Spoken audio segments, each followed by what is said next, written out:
Hello everyone, welcome back to new video. आज हम बात करेंगे UK India free trade agreement के ऊपर। अभी जो मोदी जी जाकर के हैंडशेक करके आए हैं, वो हैंडशेक की बात करते हैं हम कि उससे भाई इंडिया पे क्या फर्क पड़ रहा है, इन मार्केट्स पे क्या फर्क पड़ेगा। सीबैम करके एक चीज है जो कि बढ़िया भाई साहब बताने वाले हैं। तो यस। सब कुछ ऐसे एकदम माल मसाला लेके आए हैं आज की वीडियो में। पिछली वीडियो हमें लग रहा था कि थोड़ी सी ऐसे सटल सटल गई है, तो आज हम ऐसे फुल माल मसाला मचा देंगे। चालू हो जाए बढ़िया भाई साहब। यस। तो बिना किसी टाइम वेस्ट करे मोटा मोटा हाईलाइट बता देते हैं क्या रहा ट्रेड डील में। फूड सस्ता हो गया, बेसिकली चॉकलेट पे 33% ड्यूटी था, कम zero. Cake, pet food, whisky, gin tonic, जैसा आप जानते हैं भाई साहब हरियाणवी हैं, तो हरियाणवी लोगों के लिए बेटर रहा है सिस्टम, क्या भी बोलना चाहेंगे। उसके बाद हम नेक्स्ट पे आ जाते हैं कि पर्सनल केयर, हाइजीन, ये सब जो चीजें हैं, शेविंग क्रीम और ये सब, आई वुड से यूके के देयर आर सम ब्रांड्स जो यूके से आते हैं और काफी अच्छा करते हैं इंडिया में भी, उसमें भी थोड़ा उनको बेनिफिट मिलेगा। होम अप्लायंसेस, माइक्रोवेव हो गया आपका, ओवन हो गया, ये सब चीजें नॉर्मल है। वेस्ट पेपर सबसे बड़ा, वेस्ट पेपर बहुत इंडिया यूज करता है, और स्क्रैप स्टील भी इंडिया काफी यूज करता है, तो दैट इज, ये ड्यूटी हल्का सा आपको लग रहा होगा पर वो टन पर बेसिस के ऊपर में काफी एक्यूमुलेट होकर बढ़ जाता है। उसके बाद आपका जो टर्बो जेट्स है, ये भी एक बहुत इंपॉर्टेंट पार्ट है। और दूसरा टी कॉफी और वो सब तो आपको पता ही है, एल्यूमिनियम स्क्रैप, ये दोनों तरफ है, इट्स नॉट कि इंडिया के लिए, इंडिया यूके दोनों तरफ में ये सेम है। दूसरा क्या है, क्या था ना, अरे गोल्ड बार्स पे भी है और एल्यूमिनियम स्क्रैप पे। ये सब सब जो आपको लग रहा है बहुत बढ़िया होगा, यहाँ पे एक बहुत इंपॉर्टेंट सवाल था जो गोयल साहब से पूछा गया, जो हमारे कॉमर्स मिनिस्टर हैं, कि अगर फ्यूचर में, लाइक होता ना, यूके अगर कार्बन टैक्स लगा देता है, बेसिकली सी बैन का मतलब क्या होता है, कार्बन बॉर्डर एडजस्टेड मैकेनिज्म। या तो आप एक फ्लैट टैक्स लगा दो अपने प्रोडक्ट्स के ऊपर में, या आप ईयू की तरह करो जो अपने घर की इंडस्ट्री को तो मार के बैठे हैं, और फिर आप सीबैम इंट्रोड्यूस कर रहे हैं। और सीबैम समझाएंगे थोड़ा डिटेल में कि क्या है। मोटा मोटा हम ये कहना चाहते हैं कि यूके का जो एफटीए है, आई पर्सनली फील कि कुछ बहुत वाव नहीं हुआ है, बट एक डील तो हुआ है, चलो। आई थिंक इससे पर्सनल लेवल पे कि एक इंडिया का गुड डील तो फाइनलाइज हुआ। आई थिंक जो बड़ा डील होगा वो यूयू के साथ होगा, और उसमें भी सीबैम वाला जो बात है, उसके ऊपर क्या डिस्कशन हुई, इस डील में भी सीबैम के ऊपर कोई बात नहीं छेड़ा गया। तो गोयल साहब ने बोला है, अगर कार्बन टैक्स लगता है, फ्री ट्रेड एग्रीमेंट का बहुत सिंपल माजरा है, हम अपना गेट खोल रहे हैं, आप अपना गेट खोलिए। आप अपना गेट के ऊपर अगर साइन लगाएंगे नो एंट्री का, तो हम भी लगा देंगे, 2 मिनट नहीं लगेगा। बट आप मेरे को एक चीज बताइए, अगर कार्बन टैक्स एग्रीमेंट का पार्ट नहीं है, तो यस। फिर हम फिर वापस नहीं जा रहे अपनी बात के ऊपर, क्योंकि हम तो कमिट कर चुके हैं कि बिना कार्बन टैक्स के भी हम एग्रीमेंट में घुस चुके हैं। सी द थिंग इज, पता है, कार्बन टैक्स इज समथिंग जो 2027 में आएगा, जहाँ पे आप देख सकते हैं, ठीक है। इसके ऊपर में भी बहुत क्लैरिटी नहीं है अभी तक। और अगर आप देखेंगे जो मैंने आपको दिखाया है, ये सब सब जो एफटीए साइन वाइन हुआ है, यह अलग बात है, एक फॉर्मेलिटी होता है। बट अगर आप देखेंगे यहाँ पे ऊपर लिखा है, पेंडिंग 2026 पार्लियामेंट अप्रूवल। समझ में आ रहा है ना आपको ये बात? सब कुछ एक अप्रूवल के पेंडिंग है, कागज के ऊपर सब साइन हो गया है, बट एक्चुअली में इफेक्ट 2026 से आएगा इसका। इट्स नॉट कि अभी से इफेक्ट आने वाला है। तो मेरे पॉइंट भी कि ये जो सी बैन का भी टॉक्स होगा और जो भी उसमें एडजस्टमेंट्स करना है, बेसिकली क्या है, कार्बन टैक्स हो या चाहे सी बैन हो, वो एक तरीके का रिस्ट्रिक्शन है, टैरिफ है। ट्रम्प क्या बोल रहा है, हम, मेरा मन किया हम टैरिफ लगा दिया, ठीक है। पर ईयू, यूके, ये सब जो देश है, ये लोग क्या करते हैं, आपको प्रोसीजर में इतना उलझा देंगे कि आप प्रोसीजर करते करते ही पागल हो जाएंगे, लाइक होगा ना, जो सबसे बड़ा इशू है। और इसी के चक्कर में यहाँ पे सबसे बड़ा बात क्या है, इंडिया ये क्या बोल रहा है कि हम अपना कार्बन मार्केट को 2025 में लॉन्च करने वाले, इस साल बात था लॉन्च होने का, अब पता नहीं कब लॉन्च हो रहा है, 2026 में लॉन्च हो जाए तो भी ठीक है। पॉइंट भी, अगर इंडिया का कार्बन मार्केट जो एमिशन ट्रेडिंग स्कीम है, कार्बन मार्केट भी 2-3 प्रकार के हैं, तो एमिशन ट्रेडिंग स्कीम को मान्यता देने की बात है। जब मैं बोल रहा हूँ उसको मान्यता देने की बात है, बेसिकली क्या है, जो यूके में जो एमिशन ट्रेडिंग स्कीम का जो क्रेडिट है, उसका जो वैल्यू है, और जो आपका जो पूरा यूके का जो वैल्यू होगा फ्यूचर में, जो वो लोग ईटीएस लगाएंगे, लागू करेंगे, उसको पैरिटी पे लाने की कोशिश है। तो आपको अलग से उनका क्रेडिट खरीदने की जरूरत नहीं है, उनका इकोनॉमी को फालतू में वो कार्बन क्रेडिट खरीद के एक तरीके का टैरिफ देने की जरूरत नहीं है। ये मान्यता देने के लिए सारे देश पीछे पड़ेंगे, इंडिया भी पड़ेगा, चाइना भी अपना ईटीएस बना रहा है, सब बड़े बड़े जो मैन्युफैक्चरर्स हैं या जो एक्सपोर्ट करते हैं ज्यादा वो लोग कर रहे हैं। अब आ जाते हैं मुद्दे के ऊपर में, जैसे मैंने आपको समझाया बेसिक क्रक्स की क्या है। भाई साहब ने बोल दिया है कि अगर ज्यादा नाकाचीनी होगा तो हम रोक देंगे, आप बोल दिया भाई साहब ने 6 मई को कि सीबैम के ऊपर अगर कुछ बातचीत होगा तो यही बोला है, हर चीज वर्बल है। लाइक होता ना, ये सब सीबैम का जो कंसर्न्स है ये सब कहीं भी उठाया नहीं गया, अभी उठेगा। अभी तक ये सब लागू नहीं हुआ है, 26-27 में हो रहा है सब लागू इवेंचुअली। अब मैं आपको बताता हूँ सी बैम। अच्छा ठीक है, ईयू ईटीएस के बारे में मैंने आपको बताया कि जो एमिशन ट्रेडिंग स्कीम है, अगर आप देखेंगे 2025 में ये ऑल टाइम हाई था 83 रुपीज में, आई थिंक शायद इससे भी ज्यादा हाई गया है। मेरे को एक बार थोड़ा ना मंथली कर लेने दीजिए। अरे ब्रदर हो जाओ यार, हो जाओ। यस, ऑल टाइम हाई जो है वो 103 यूरो है। ये ईयू का ईटीएस है, ये लोग आज से बहुत समय पहले से कर रहे हैं, ठीक है। इन लोगों ने अपना बिजनेसेस को लिटरली तबाह कर दिया है, MSME is non existent in Europe. इतना कंप्लायंस है उनके ऊपर, इतना कंप्लायंस कोई हिसाब नहीं है।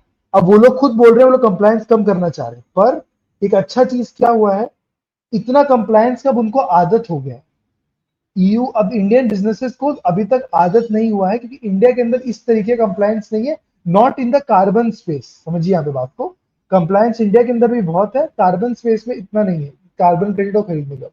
टैक्स स्कीम इंडिया में भी चलता है, पर दैट इज समथिंग जो आपका ओवरऑल एफिशिएंसी के ऊपर बिल्ड किया गया था हमेशा से। वो कभी भी ऐसा कार्बन रिडक्शन के ऊपर फोकस नहीं था, अब उसको कन्वर्ट करके ईटीएस में बदल।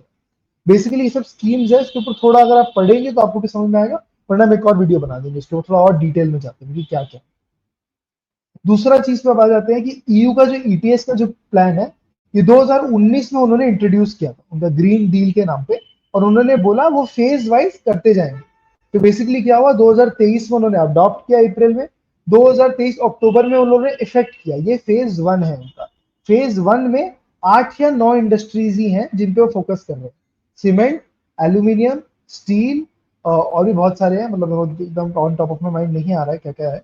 मैं एक बार सर्च कर लेता हूँ। 8 under, yes yes yes yes yes yes yes, कहाँ गया है ये रहा।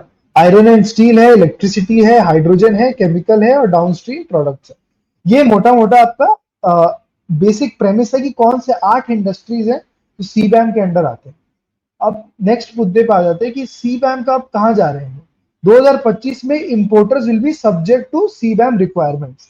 सीबैम रिक्वायरमेंट का क्या मतलब है, वो आपसे पूछेंगे कि आप अपना ऑडिट कराइए कि आप जो स्टील बना रहे हैं वो क्या ग्रीन स्टील है, क्या आप लाइक होता है ना बेसिकली कोयला से बना रहे हैं, आप ओल्ड प्रोसेस से बना रहे हैं, कितना एमिशन हो रहा है। बेसिकली एलसीए करवाइए अपने लाइक प्रोसेसेस के ऊपर। Life cycle assessment. Life cycle assessment का मतलब क्या है, एंड टू एंड। जब आप वो आयरन ओर उठा रहे हैं, एग्जाम्पल ले रहा हूँ यहाँ पे, आयरन ओर उठा रहे हैं उससे लेके स्टील बन रहा है तब तक उसमें कितना एमिशन हो रहा है, उसमें कितना एम्बॉडीड कार्बन है, वो आपको सीबैम में रिपोर्ट करना है। और उसके बाद वो आपको ग्रीन स्टील से कंपेयर कराएंगे। और अगर आपका कार्बन एमिशन बहुत ज्यादा है तो आपके ऊपर ये सीबैम टैक्स लगेगा, सीबैम क्रेडिट्स आपको खरीदना पड़ेगा उतना। उसका रीजन क्या है, तो रीजन ये है कि जो ईयू में है वो लोग ऑलरेडी अपने कंपनीज को फोर्स कर रहे हैं ग्रीन स्टील बनाने, ग्रीन सीमेंट बनाने, ताकि उनको एक डिसएडवांटेज ना हो। क्योंकि अभी क्या हो रहा है, वो लोग ग्रीन स्टील पे ज्यादा खर्चा कर रहे हैं, उनको पैसे मिल नहीं रहे उतना, और यहाँ से इंपोर्ट हो रहा है बेसिकली यूरोप में। यूरोप में लोग भेज रहे हैं, एक्सपोर्ट कर रहे हैं इंडिया से, और वहां पे इंपोर्ट हो रहा है। तो प्राइस का एक ना डिस्पैरिटी हो जा रहा है। तो कोई एफर्ट नहीं है ग्रीन स्टील के प्रति या ग्रीन सीमेंट को प्रोत्साहन देने के प्रति। तो ये उनका इरादा है, ऐसे प्रोत्साहन देंगे। फिर उसके बाद वो क्या बोल रहे हैं, 2026 से टोटली ऑपरेशनल हो जाएगा। 2023 में फर्स्ट फेज था 2-3 साल का, अब 26 से ऑपरेशनल हो जाएगा। और उसके बाद में वो लोग टारगेट सेटिंग और स्ट्रिंजेंट करते जाएंगे 2030 से। ये उनका प्लान है। ये ईयू की बात कर रहा हूं मैं। अभी तक क्या है, यूके इतना स्ट्रिंजेंट तरीके से सोचा नहीं कि वो क्या करेगा। अब यहाँ पे आप देखिए कौन कौन से देश है जो सबसे ज्यादा इफेक्ट होते हैं इससे। आयरन एंड स्टील ईयू का सबसे बड़ा इंपोर्ट है, it is the biggest import. तो अगर आप उसमें देखेंगे सबसे बड़ा जो प्लेयर है वो है चाइना। उसके बाद सॉरी कनाडा, फिर उसके बाद South Africa, China, Turkey, India, Egypt, UK, Korea और यूएस। ये सब जो है सब iron, steel, fertiliser, cement, chemical सब सेगमेंट्स में, पर सबसे बड़ा जो है वो आयरन एंड स्टील है। और इंडिया का जो जो एक्सपोर्ट है वो ऑन द हायर एंड है ईयू में। हमारा ओवरऑल अगर आप देखेंगे तो 173 लग रहा होगा आपको, जो कि कम लग रहा है आपको, बट माय पॉइंट भी हमारा ओवरऑल शेयर में सबसे ज्यादा ईयू को जाता है। तो हम लोग एक बिग कंट्रीब्यूटर है ईयू के लिए, लाइक ईयू में एक्सपोर्ट करने के लिए। टाटा स्टील का भी ह्यूज फैक्ट्रीज है वहां पे, और बहुत सारे आर्सेनल मित्तल हो गया, बहुत सारे बड़े प्लेयर्स हैं। अगर आप देखेंगे यहाँ पे साउथ अफ्रीका, ब्राजील, टर्की, ये लोग सबसे ज्यादा रिस्क में लग होता है, क्योंकि ये लोग सबसे ज्यादा एक्सपोर्ट डिपेंडेंट है। हम लोग इतना कंपेरेटिवली एक्सपोर्ट डिपेंडेंट नहीं है ईयू के ऊपर। दिस इज समथिंग जो डील के ऊपर, जिसके वजह से ईयू का एफटीए भी अटका हुआ, कि इंडिया चाहता है ईयू के साथ बातचीत हो जाए।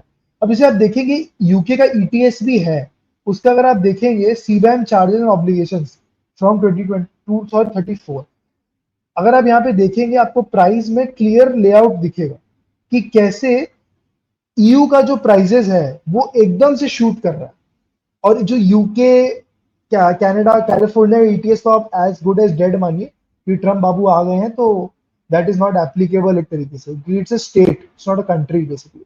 और चाइना का ईटीएस भी फ्लैट है, बट ईयू का ईटीएस आप देखिए किस तरीके से ग्रो कर रहा है।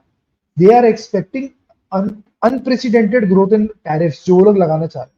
Basically this is nothing but एक तरीके का टैरिफ है, जिसके वो पेपर वर्क के ऊपर गाइड कर दे। तो ये सब जो चीजें हैं मेरे हिसाब से एक बहुत ही प्रॉब्लमेटिक चीज है हमारे लिए। हम लोगों ने कर तो दिया है, अब यहाँ पे एक इमेज से आपको एक्सप्लेन करना है। बेसिकली आपने प्रोडक्ट बनाया, CO2 कस्टम्स में आपको रोक लेंगे। बेसिकली आप, भाई साहब तो सेल्स टैक्स किए हैं, भाई साहब भी जानते हैं कि ये जो कस्टम में रोकने के बाद क्या होता है, लाइक होता है ना, बाकी तो भगवान भरोसे वाला बात है। या हम तो कोई एमिशन सेल्स टैक्स ट्रेडिंग। नहीं किए हैं, हम सीधे साधे आदमी है भैया। यस ये यस। भाई साहब सो खाली मजे बेसिक, लेते रहते हैं। Yes yes. तो यहाँ पे देखिए आपकी एमिशन ट्रेडिंग स्कीम में या तो आप जाएंगे, या तो आप एक्स्ट्रा पे करेंगे उनको। लाइक होता ना बेसिकली, या तो आप कैश पे करिए या उस मार्केट में पार्टिसिपेट करिए एक तरीके से, लाइक होता ना एक्सचेंज में जो वहां का। ये एक फेज है। और दूसरा, यस, ये रहा, कोई भी प्रोडक्ट है, this this thing will pretty much sum it up, like होता ना कि क्या चीज है। अगर आपका एक प्रोडक्ट है, क्या वो स्कोप के अंदर है, क्या वो सीबैम कैलकुलेट कर रहा है, क्या उस पर एप्लीकेबल है, इफ यस, ये सिस्टम है। सिंपल चीज है, और कहने का मतलब ये है।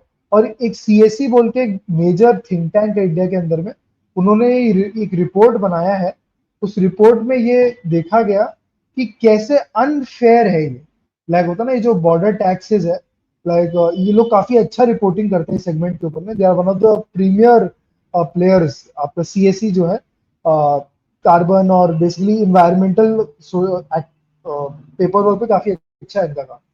अगर आप यहाँ पे देखेंगे, इन लोगों ने भी काफी अच्छे से एक रिपोर्ट में मेंशन किया है कि कैसे ये जो इनका सीडीबीआर फ्रेमवर्क है, बेसिकली आपका जो सीबैम है उसी का डिपॉजिटरी रिसीट्स है बेसिकली, ये यूएनएफसीसी के कन्वेंशन के अंदर नहीं आता।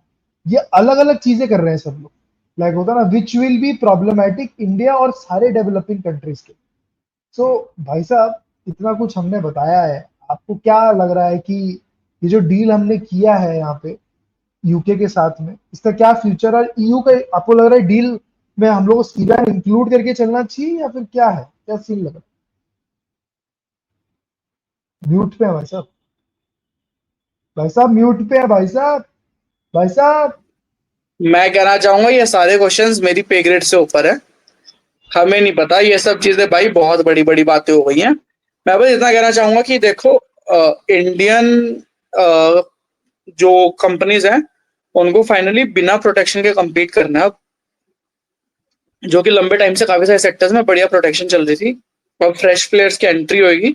अगले 7-8 साल में अपने को पता चलेगा कितना क्या कम्पिटेटिव हिसाब किताब है। उसके हिसाब से अपने को जो रेडिको वेडिको जो इंडियन प्लेयर्स हैं जो कि विस्की में बड़ा नाम हो गए हैं आज की डेट में, उनका भी देखने को यस मिलेगा कि वो लोग कैसे कम्पीट करते हैं। आपकी ब्लैक लेबल 40% सस्ती हो रही है, आपको तो मजा ही आ जाएगा। लगभग 40% सस्ती हो रही है जितना मुझे पता है, शायद ज्यादा। तो सिर्फ वो नहीं, और भी ज्यादा चीजों पे फर्क है। और इंडिया की जो कंजम्पशन इकोनॉमी है वो टैप कर रहा है यूके प्राइमरली। बिकॉज यूके में उतनी बड़ी इकोनॉमी है नहीं जितनी इंडिया में आज की डेट में। अगर आप देखें तो जीडीपी वाइज भी अगर आप देखें तो वो सब चीजें, और जो मेजर चीजें हैं वो कंजम्पशन वाली ही हैं इसके अंदर, और या फिर वो डिफेंस रिलेटेड और जो बिगर प्रोजेक्ट रिलेटेड है। जितना मुझे समझ है वही एक मेन चीज है। तो पता नहीं भैया, वेट एंड वॉच। ये बोल तो रहे हैं हिस्टोरिकल है, बट वो हिस्टोरिकल के फायदे हैं कि नुकसान है, कि हिस्टोरिकली बैड है कि हिस्टोरिकली गुड है, वो पता चलेगा जब ये होएगा, और जब ये पैन आउट करेगा इसका इम्पैक्ट दिखने मिलेगा इकोनॉमी के ऊपर। हमारा सिंपल कहना है, फायदा नुकसान ऐसे नहीं देखना है कि यूके का क्या फायदा हुआ और दोनों का क्या फायदा हुआ, इंडिया क्या गेन करके निकलता है इससे, वो मेन चीज है। और हम ज्यादा पॉजिटिव में रहे तो बढ़िया ही है, अगर net net win win situation रहती है तो भी ग्रेट चीज, नेट लॉस हुआ तो दिक्कत है, जनरली जीरो सम नहीं होना चाहिए। जनरली एफटीएस और विन या फिर होता ना, it's definitely not a lose lose, वरना ऐसे करते नहीं है लोग एफटी जनरली। नहीं, थोड़ा तो नेगेटिव भी अगर जाता है तो दिक्कत ही है ना किसी भी प्लेयर के लिए, या तो वो एक चीज है। बट एफटीए देखो मेरे पे ग्रेड से ऊपर है, मैं यही कहना चाहूंगा बार बार। आई थिंक बढ़िया भाई साहब के भी पे ग्रेड से ऊपर है, कि कैसा जाएगा वो तो हम नहीं बता पाएंगे, वो तो सरकार ने बोला है, सरकार जो बोल रही है हम उनकी बात मानेंगे, ऑफिशियल कम्युनिकेशन आई है। फायदा ये है कि हमारे प्लेयर्स कम्पिटिटिव हो चुके हैं मेरे हिसाब से, and I think they can compete. तो एक बड़ा मार्केट और बड़ी पाए बन सकती है, क्योंकि बाहर का पैसा आएगा वो मार्केट बिल्डिंग एक्टिविटी में लगता है, तो वो एक नया मार्केट अनलॉक हो सकता है मे बी। तो let's see, wait and watch. या और जस्ट सीवैम के ऊपर में मेरा यही पॉइंट है कि ये एक बहुत इंटरेस्टिंग डेवलपमेंट है, और आने वाले टाइम में हम लोग इसके ऊपर और देखेंगे। जैसे जैसे ईयू का अग्रीमेंट पास है, कि यूके में इतना बड़ा फैक्टर नहीं था, कि उन्होंने सोचा नहीं वो लोग कैसे इस ईटीएस को और सीवैम को इम्प्लीमेंट करने वाले हैं। I think they are also waiting कि ईयू को करने देते हैं पहले, और उसके बाद वो लोग भी समझ के करेंगे। और आई थिंक ईयू का जो एफटीए है, जिसके ऊपर बार बार वहां से कोई ना कोई आते रहता है, that would be a wait and watch. तो वही है। उसी के साथ आज का वीडियो यही समाप्त करते हुए, thank you for watching. Bye bye, like share subscribe कर दो।